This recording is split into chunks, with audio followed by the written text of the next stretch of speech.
അധികാരികളുടെ ഇഷ്ടത്തിനനുസരിച്ച് അവരുടെ ഇംഗിതത്തിന് വഴങ്ങാത്ത യൂസുഫ് നബി അലൈഹി അസ്സലാത്തു വസ്സലാമിനെ ജയിലിലേക്ക് അടയ്ക്കപ്പെടുകയും ജയിലിൽ നിന്ന് മോചിതനാവുകയും ചെയ്തതും ഈ മുഹറം 10-നാണ്. അതുപോലെ അവിടുത്തെ പിതാവായ യാക്കൂബ് നബി അലൈഹി സ്വലാം ജീവിതത്തിൽ നേരിട്ട് ഏറ്റവും വലിയ പ്രതിസന്ധി പരീക്ഷണം രക്ഷപ്പെടുകയും അവിടുത്തെ കണ്ണിന് കാഴ്ച ലഭിക്കുകയും ചെയ്തതും ഈ മുഹറം 10-നാണ്.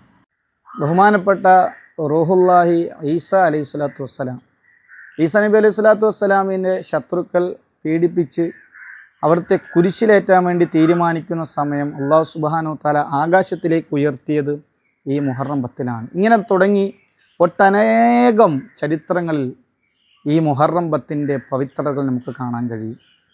എപ്പോഴും ഒരു ലോകത്ത് ഒരു ഭാഗം പീഡിപ്പിക്കപ്പെടുകയും മറ്റൊരു പീഡിതരായ ഒരു ടീം എന്നും ഉണ്ടായിരുന്നു.